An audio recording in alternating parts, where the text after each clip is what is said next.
다 함께 사도신경 같이 고백하시면서 오늘 또 27일 월요일 새벽 예배 드리도록 하겠습니다.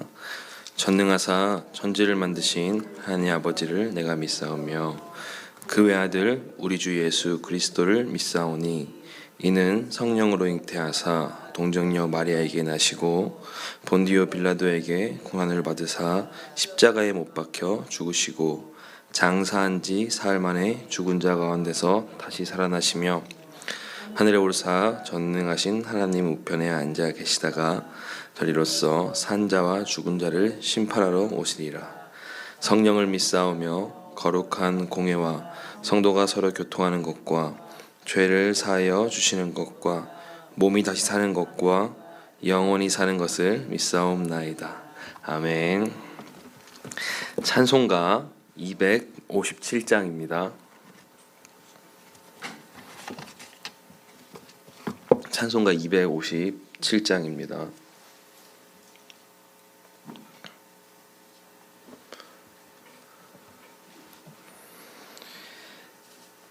마음에 가득한 깨치고 지극히 화평한 마음으로 찬송을 부름은 어린 양 예수의 그 피로 속죄함 얻었네.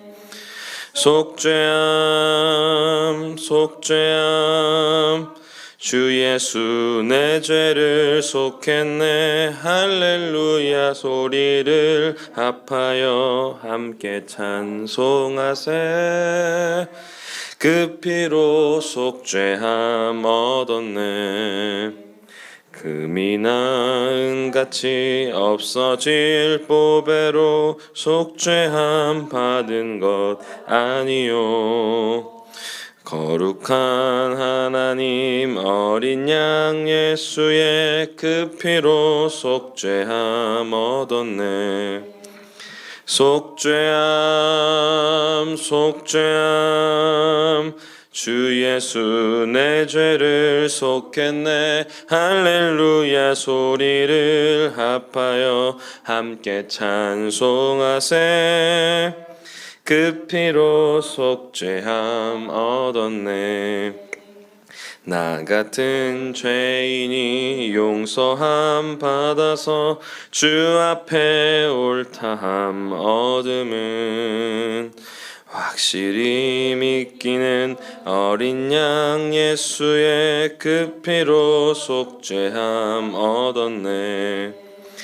속죄함 속죄함 주 예수 내 죄를 속했네. 할렐루야 소리를 합하여 함께 찬송하세.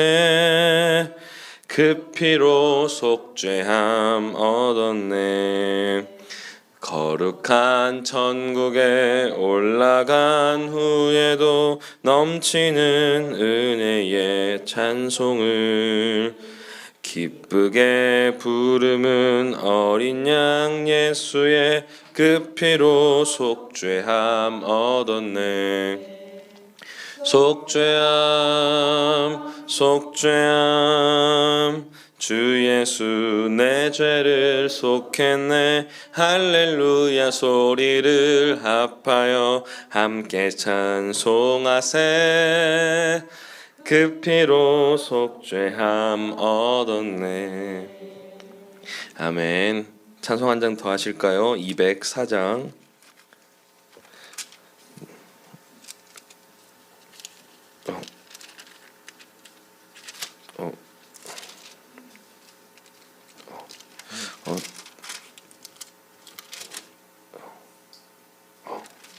죄송합니다.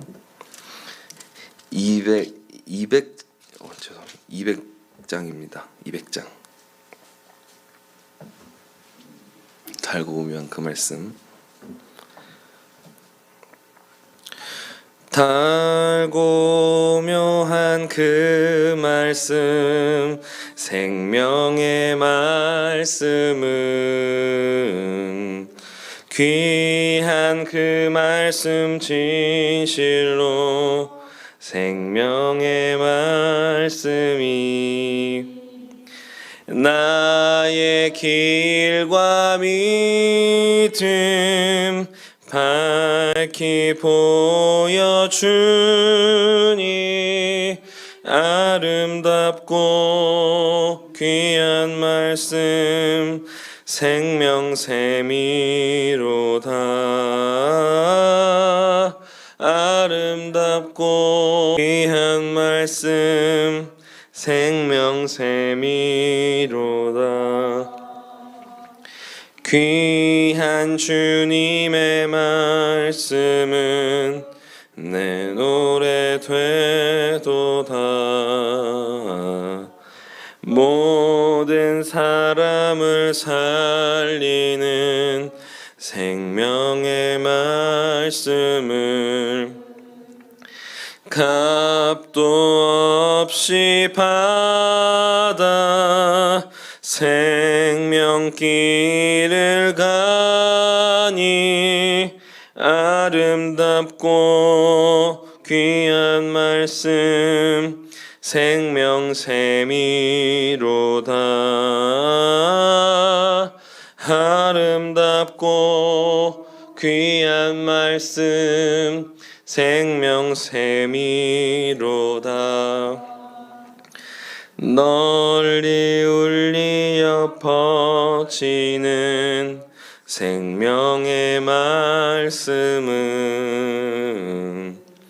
마음의 용서와 평안을 골고루 주나니 다만 예수 말씀 듣고 복을 받네. 아름답고 귀한 말씀 생명샘이로다. 아름답고 귀한 말씀 생명샘이로다. 아멘.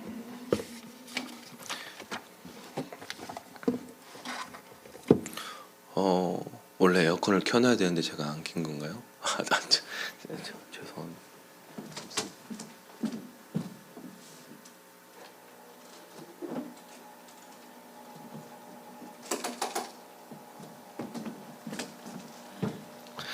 오늘 함께 읽으실 말씀은 신명기 13장 12절부터 14장 2절 말씀입니다. 27일 본문이죠. 신명기 13장 12절부터 14장 2절까지 말씀입니다. 우리 한 절씩 말씀을 교독하겠습니다.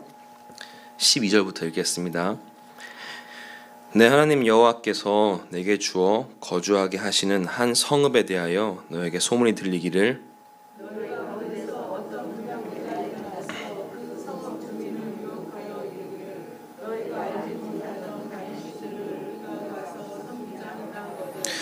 너는 자세히 묻고 살펴보아서 이런 가증한 일이 너희 가운데에 있다는 것이 확실한 사실로 드러나면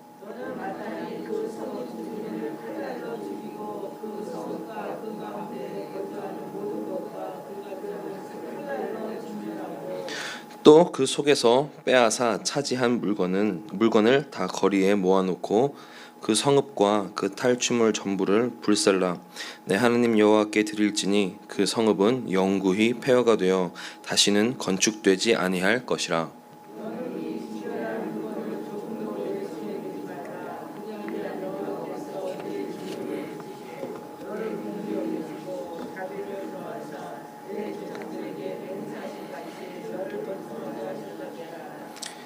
내가 만일 내 하나님 여호와의 말씀을 듣고 오늘 내가 내게 명하는 그 모든 명령을 지켜 내 하나님 여호와의 목전에서 정직하게 행하면 이같이 되리라.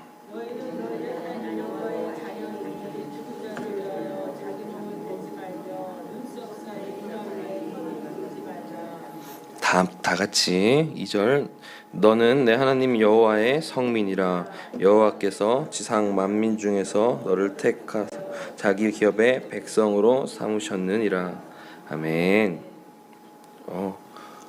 제가 기도하고 우리 함께 또 말씀 나눴으면 좋겠습니다. 기도하겠습니다. 하나님 아버지, 저희들이 이렇게 나와서 주님께 기도하고 말씀 이렇게 묵상합니다. 주님, 예수님의 이름으로 간청합니다. 저희들이 말씀을 듣고 깨달을 수 있도록 하여 주옵소서. 말씀이 마음으로 깨달아지게 하여 주옵소서. 이 모든 말씀 예수 그리스도의 이름으로 기도드리옵나이다. 아멘.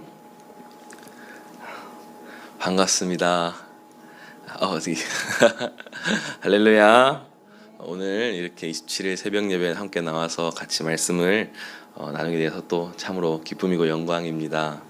오늘 본문 말씀은 신명기 13장이죠. 신명기 13장인데 이 신명기 13장에 대해서 저희가 좀 더 머릿속으로만 알기보다 마음으로 좀 더 기쁘게 받아들이기 위해서 몇 가지 생각해보고 본 말씀을 같이 나눠봤으면 좋겠습니다.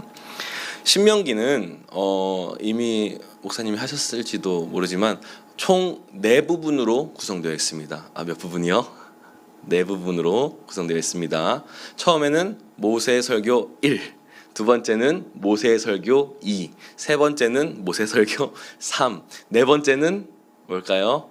4가 아니고 네 번째는 바로 모세에 대한 평가로 이렇게 이루어져 있습니다. 그래서 총 4장까지는 첫 번째 설교, 그리고 26장까지는 두 번째, 30장까지는 세 번째 설교, 그리고 마지막 31장부터 34장까지는 이제 모세에 대한 평가로 이렇게 이해할 수 있습니다. 그러면 오늘 본문은 무엇일까요? 모세의 설교 2번 두 번째 파트에 해당하는 말씀이겠죠. 근데 신명기 자체는 이 모세가 언제 쓴 거죠? 자기가 이제 떠나야 할 때를 알고 있었을 때 얘기한 겁니다. 유언과도 같은 거죠. 한번 상상해 보시기 바랍니다. 이제 죽을 때가 돼서 이제 딱 보러보면 이제 누가 있습니까? 다 자기보다 어리잖아요. 애기들이고 다음 세대들이고 키워야 되고 좀 더 하나님 안에서 건강하게 자랐으면 하는 뭐가 있을까요? 모세의 애정이 있지요. 신명기 같은 책은 모세의 애정이 가장 절정으로 드러나는 책이라고 할 수 있습니다. 그러면 이제 저희가 이거를 읽을 때 그냥 딱딱하게 읽기보다는 모세가 죽기 직전에 이스라엘 백성들을 사랑스러운 눈으로 바라보면서 어떤 마음을 가지고 이 얘기를 했을까 좀 더 집중해 보아야 한다는 것입니다. 근데 이 말씀의 순서가 어떻게 되냐면 설교 3편이라고 했죠. 처음에 있는 설교 주제는 무엇이냐? 과거에 하나님이 우리한테 이러이러한 일들을 했었다. 이런 얘기입니다. 즉 과거의 어떤 경험을 이야기하는 것이죠. 그리고 두 번째는 너희들은 앞으로 이렇게 살아라 하는 현재에 대한 이제 그 삶에 대한 가르침입니다. 그리고 세 번째는 이렇게 살면 하나님께서 너에게 복을 주실 것이다 하는 장래에 대한 희망을 주로 나타내는 것이 세 번째 설교입니다. 근데 이제 보통 이 문제가 되는 걸고 넘어지는 것이 이 네 번째 파트인데요. 모세의 죽음 이후가 이제 기록돼 있다고 신명기 모세가 쓴 거 아니냐 이렇게 하는 사람들이 있긴 한데 일단 결론적으로 말하면 아닙니다. 만약에 저희 담임 목사님이 책을 쓰셨는데 제가 그 뒤에다가 현재 우리 강영교회를 담임하고 계시는 이도수 목사님은 이렇게 제가 만약에 썼다고 칩시다. 그러면 책의 저자가 담임 목사님이 아니게 되는 건가요? 아니죠. 오히려 그 책이 담임 목사님 책이 맞다는 사실을 증명해 줄 수 있는 더 강한 증거가 될 수 있는 것이죠. 그렇기 때문에 신명기에 나오는 모세에 대한 평가는 저희가 모세가 쓰지 않았다 이런 증거가 아니라 오히려 이 책은 진짜 모세가 썼을 가능성이 높다 이렇게 생각할 수 있는 여지가 더 되는 것이죠. 오늘 본문을 읽기 전에 제가 뭐라고 했죠? 이 신명기는 모세의 유언과도 같은 책이다 이렇게 말씀드렸습니다. 그러면 한번 생각해 보시겠습니다.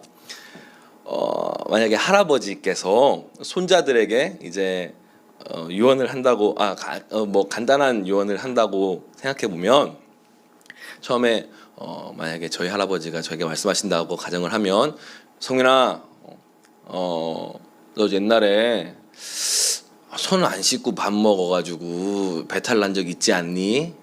이렇게 먼저 이렇게 말씀을 하실 겁니다. 이게 무엇이죠? 과거에 대한 회상이죠. 그런 적 있지 않니? 그래서 그때 한번 너가 힘들게 아팠고 그 다음부터 네가 손 잘 씻고 밥 먹고 이를 잘 닦으니까 속이 아주 괜찮지 않았냐? 이 과거에 대한 경험입니다. 두 번째, 그러니까 앞으로는 밥 먹기 전에 꼭 손을 잘 씻고 그 다음에 밥 먹고 나서는 이도 잘 닦고 이게 뭡니까? 현재에 대한 너희들에게 대한 당부죠. 그러면 네가 그렇게 잘 닦고 잘 깨끗하게 위생관리를 철저하게 해서 지키면 분명히 너는 건강하게 살 수 있을 뭐지요? 이러면 희망, 미래에 대한 긍정적인 선언이죠. 마찬가지로 모세도 지금 이 백성들에게 같은 마음을 품고 있다는 것이죠. 그러면은 이 신명기의 두 번째 파트는 우리에게 어떤 마음으로 읽혀져야 되는 건지 대충 이제 감이 오시죠. 약간 그래도 애정 담긴 잔소리 정도로 읽으시면 됩니다. 그러면 가장 중요한 게 뭐냐? 우리가 이 두 번째 설교로 들어가기 전에 가장 중요한 거는 이 첫 번째 설교에 대한 내용에 동의가 돼야 된다는 얘기입니다. 뭐죠? 과거에 하나님이 하신 어떤 사건, 과거에 하나님이 날 구원하신 어떤 특별한 역사의 사건이 내게 깨달아져 있는 상태여야만 이 두 번째 당부의 내용이 좀 더 애정 어린 잔소리로 들리게 된다는 거죠. 저는 이러한 사실로 볼 때 우리 성도님들의 삶에 하나님을 경험하는 그런 경험들이 넘쳐나기를 간절히 소망합니다. 그렇게 되면 하나님께서 하시는 모든 말씀들이 그냥 시시콜콜한 얘기로 들리는 것이 아니라 하나님의 말씀이 진짜 두 번째 설교의 그 핵심 내용 그대로 저희들의 마음에 잘 뿌려지고 잘 자라나게 될 것이기 때문입니다.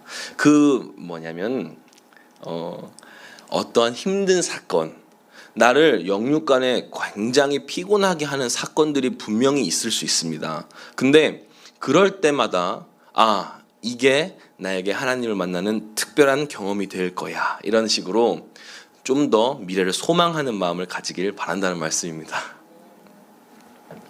기대되지 않으십니까? 그러면 이걸 이제 하나님 보게 되면 이제 그 다음부터는 이제 이 말씀이 그냥 그대로 읽혀지지 않을 텐데 약간 이런 식으로 기대가 돼야 됩니다. 그러니까 너무 낙심하거나 그러지 마시고, 이스라엘 백성들도 모세 같은 지도자가 없어진다고 생각하면 굉장히 낙심스러웠을 겁니다. 그러나 모세가 해주는 그 말들이 진심으로 받아들여졌기 때문에 어디까지 가죠? 여리고까지 이제 아네트까지 들어가게 되는 거죠. 그러면 이제 진짜 우리에게 주시는 이 말씀에 대한 어떤 우리가 붙잡고 살아야 될 주제가 무엇인지 나눠보도록 하겠습니다. 오늘 본문에 보면 어떤 단어가 나올까요? 어떤 단어가 가장 주제일까요?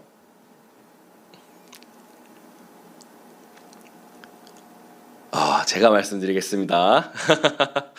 뭐냐면 바로 진멸하다입니다. 15절, 17절 이렇게 동그라미 쳐주셔도 좋은데, 이 진멸하다라는 이 말은 구약 성경에서 굉장히 중요한 말입니다. 신명기에서는 진멸하다라는 말이 9번 나오고 여호수아에서는 27번, 그리고 사사기나 기타 등등 그 성경에서는 또 더 나옵니다. 자, 그러면 오늘 신명기에서는 총 제가 몇 회 나온다고 말씀드렸죠?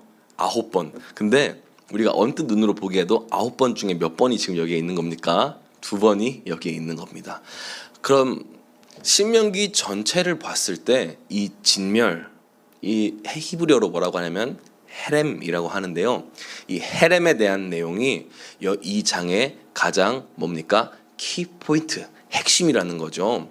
그러면 우리가 이제 이 손 씻는 거, 당부하는 그 파트에 대해서 생각할 때 지금 이제 우리는 무엇을 하면서 살아야 하는구나, 이렇게 할 수 있습니까?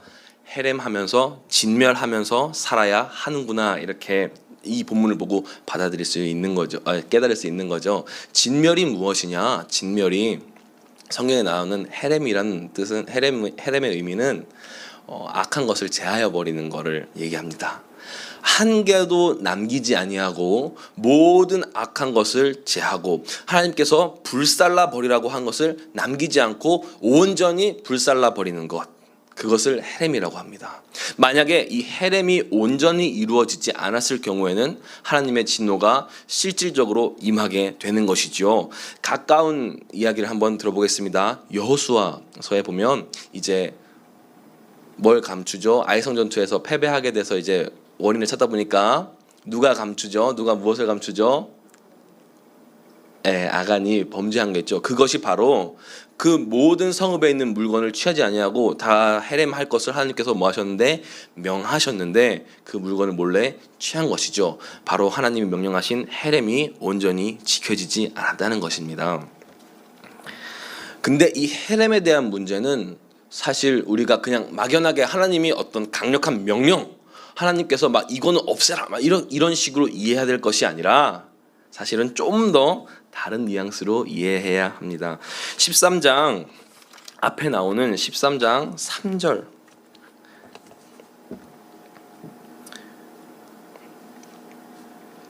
제가 읽겠습니다. 너는 그 선지자나 꿈꾸는 자의 말을 청종하지 말라. 이는 너희의 하나님 여호와께서 너희가 마음을 다하고 뜻을 다하여 너희의 하나님 여호와를 사랑하는 여부를 알려 하사 너희를 시험하심이니라. 아멘. 헤렘에 대한 이유는 바로 3절에서 우리가 제대로 알 수 있습니다. 뭐냐면 다른 어떠한 것에 대한 애정을 하나님보다 좀 더 사랑하는 것이 있는가에 대한 시험이라는 것입니다. 여기서 나오는 어떤 13절부터 쭉 등장하는 어떤 기적, 뭐 꿈꾸는 자의 예언, 막 이런 성도들을 미혹하는 것들을 미혹당하지 말고, 그리고 27 오늘 우리가 27일에 읽은 본문 보면 다른 신들을 섬기는 가증한 일에 대한 이것도 마찬가지로 어떤 것입니까? 하나님을 사랑하지 못하게 하는 일입니다. 그렇기 때문에 좀 더 강력하게 이것을 온전히 너희 마음에서 헤렘해라, 진멸해라, 이렇게 말씀하시는 것이죠. 다른 신들을 섬기는 일은 제가 원래 약간 더 스펙타클하게 설교하는데 새벽이라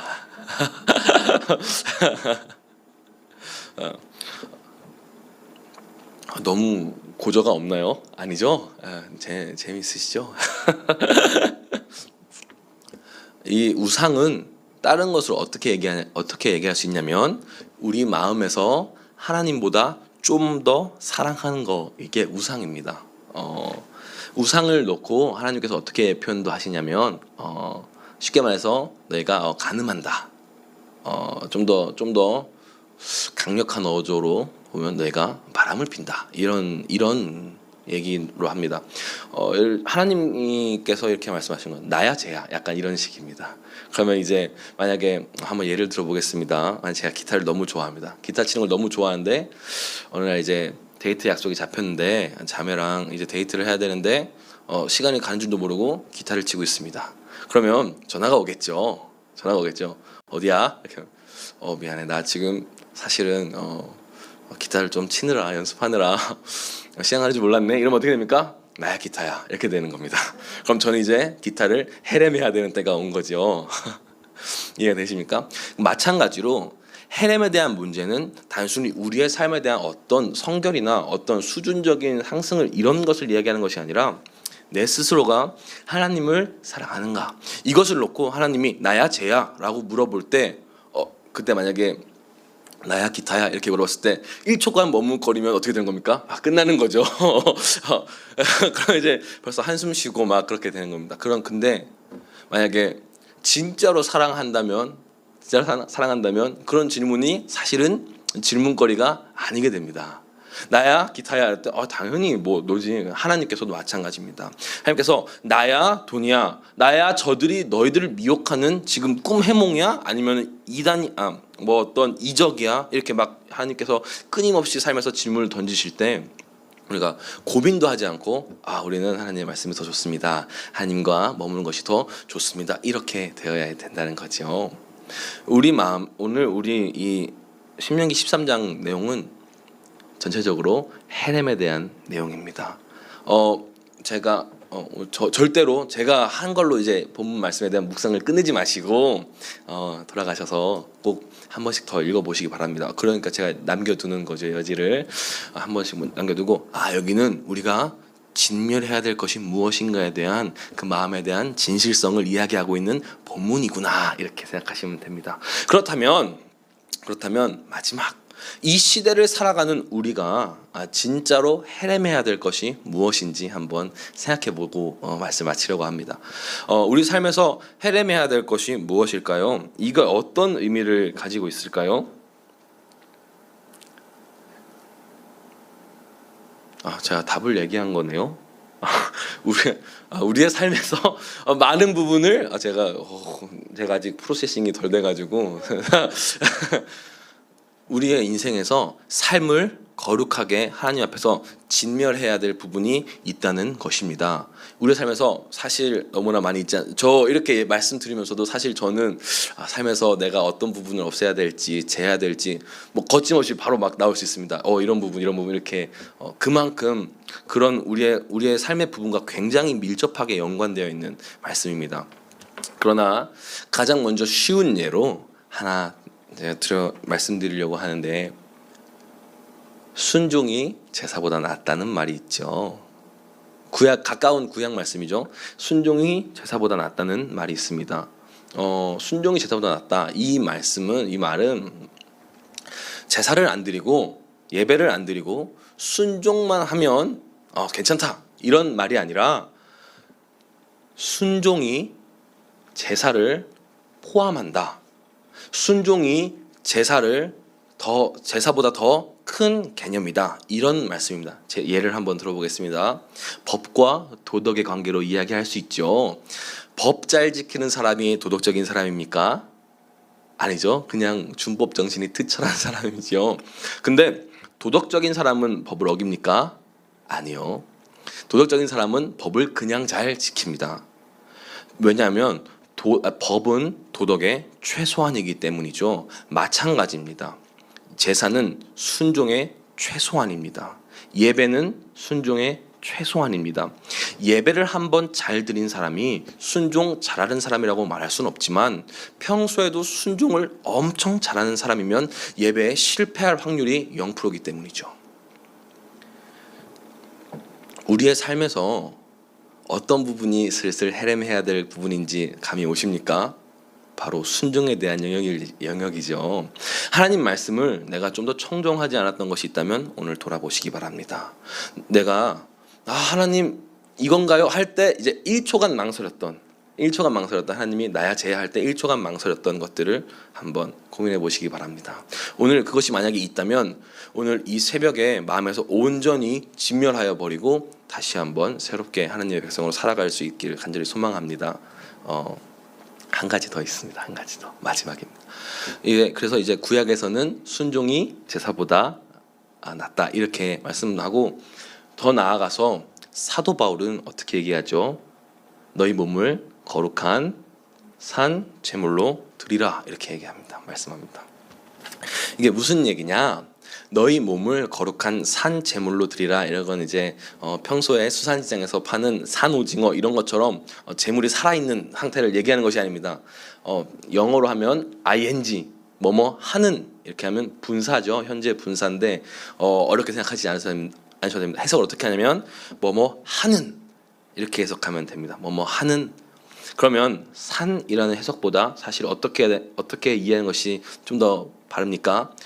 너희 몸을 거룩하게 사는 제물로 드려라. 이게 좀 더 우리가 이해하기에 정확한 번역입니다. 그 다음에 어떤 말씀이 나오죠? 이는 너희가 드릴 영적 예배니라 이렇게 나옵니다. 영적이라는 말이 원래 헬라어로 로기콘이라는 단어인데요. 로기콘이라고 하면 좀 어려우실지 모르겠지만 이거를 영어의 로지컬 로직이 뭔지 아시죠? 로직 법 로지컬하면 무슨 얘기입니까? 합법적인, 합리적인, 마땅한, 당연한 이런 뜻입니다. 마찬가지로 로기콘이라는 이 헬라어 단어 또한 같은 단어입니다. 그러면 무슨 얘기죠? 사도 바울은 우리한테 무슨 얘기를 하고 싶은 거죠? 너희는 너희 몸을 거룩하게 사는 제물로 드려라. 이는 너희가 드릴 마땅한 예배니라. 이렇게. 우리의 몸이, 우리의 삶이 아직도 하나님한테 온전히 예배로 드려지지 못한 부분이 있습니까? 그러면 그 부분을 오늘 헤렘하시기 바랍니다. 오늘 하루 살아갈 때 이거 하나 염두하면서 지내셨으면 좋겠는데요. 내가 이 부분에서 하나님과 이거 사이에서 고민하는구나. 이런 것들을 한번 의식하면서 한번 지내보시기 바랍니다. 그러면은 기도할 거리가 넘쳐나고 하나님께 은혜를 구할 것이 넘쳐나게 될 것입니다. 그리고 그러한 상황에서 하나님께서 내게 하신 진짜 구원의 역사들을 체험하게 될 때에 그게 모세설교 1번 주제라고 말씀드렸죠. 그렇게 체험하게 될 때에 우리는 이 온전한 말씀들이 온전하게 저의 것들로 받아들여지게 될 줄 믿습니다. 그리고 더 나아가서 이 신명기의 말씀과 성경의 모든 말씀이 딱딱한 그냥 비인격적인 말들이 아니라 정말 애정이 담긴 나를 향한, 오늘 시대를 살아가는 나를 향한 말씀이구나, 이런 깨달음이 분명히 있을 것입니다. 제가 기도하겠습니다. 하나님 아버지, 감사합니다. 저희들 이 신명기 말씀 묵상하면서 나누면서 저희들이 무엇을 헤매야 할지 고민해 보았습니다. 저희의 삶에서 어떤 것이 주님께 예배로 드려지기에 부족한지 고민해 보게 되었습니다. 주님, 이제는 그것을 깨달아 알게 하여 주옵소서. 주님께서 저희들의 삶에서 매 순간 질문하고 하나님에 대한 사랑을 질문하실 때 당당하게, 하나님, 저희들은 하나님을 사랑합니다, 온전히 주님만 바라보고 살아갑니다, 고백할 수 있도록 하여 주시옵소서. 이 모든 말씀 예수님 이름으로 기도드리옵나이다. 아멘. 우리 주기도문, 주님 가르쳐주신 기도로 예배를 마치겠습니다. 하늘에 계신 우리 아버지여, 이름이 거룩히 여김을 받으시오며 나라의 임하옵시며 뜻이 하늘에서 이루어진 것 같이 땅에서도 이루어지이다. 오늘날 우리에게 일용할 양식을 주옵시고 우리가 우리에게 죄 지은 자를 사하여 준 것 같이 우리 죄를 사하여 주시오. 우리를 시험에 들게 하지 마옵시고 다만 악에서 구하옵소서. 대개 나라와 권세와 영광이 아버지께 영원히 있사옵나이다. 아멘.